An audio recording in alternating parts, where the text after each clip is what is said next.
ஸ்ரீ குருபியோ நமக.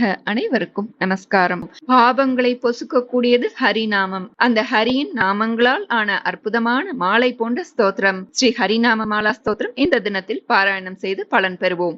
ஸ்ரீ ஹரிநாம மாலா ஸ்தோத்திரம். கோவிந்தம் கோகுலானந்தம் கோபாலம் கோபி வல்லபம் கோவர்தனோதரம் தீரம் தம் வந்தே கோமதி பிரியம் நாராயணம் निराकारं नरवीरं नरोत्तमं नृसिंहं नागनाथं च तं वन्दे नरकान्तकं पीताम्बरं पद्मनाभं पद्माक्षं पुरुषोत्तमं पवित्रं परमानन्दं तं वन्दे परमेश्वरं राघवं रामचन्द्रं च रावणारिं रमापतिं राजीवलोचनं रामं तं वन्दे रघुनन्दनं वामनं विश्वरूपं च वासुदेवं च विठ्ठलं विश्वेश्वरं विभुं व्यासं तं वन्दे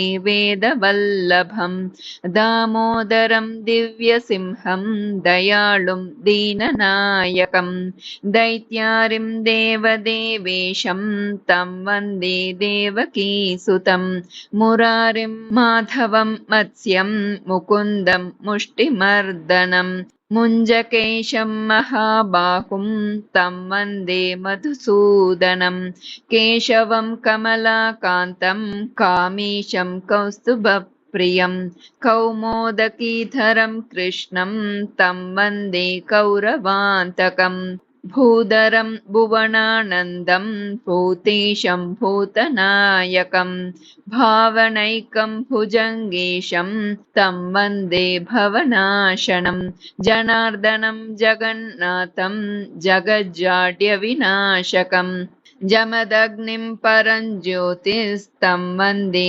जलशायिनं चतुर्भुजं चिदानन्दं मल्लचाणूरमर्दनं चराचरगुरुं देवं तं वन्दे चक्रपाणिनं श्रियःकरं श्रियोनाथं श्रीधरं श्रीवरप्रदं श्रीवत्सलधरं सौम्यं तं वन्दे श्रीसुरेश्वरं योगीश्वरं यज्ञपतिं यशोदानन्ददायकं यमुनाजलकल्लोलं तं वन्दे यदुनायकं शालिग्रामशिलाशुद्धं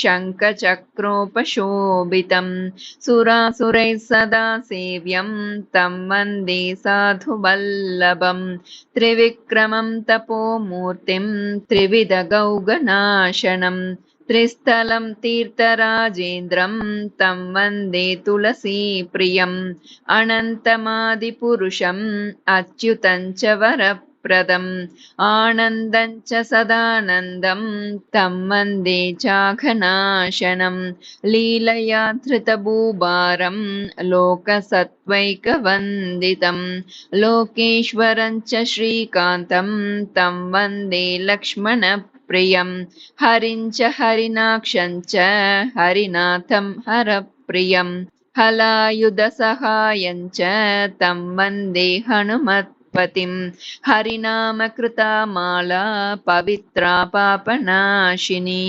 बलिराजेन्द्रेण चोक्ता कण्ठे धार्या प्रयत्नतः इति श्रीमहाबलिप्रोक्तं श्रीहरिनाममाला स्तोत्रं सम्पूर्णं। श्रीगुरुभ्यो नमः। हरिः ओम्।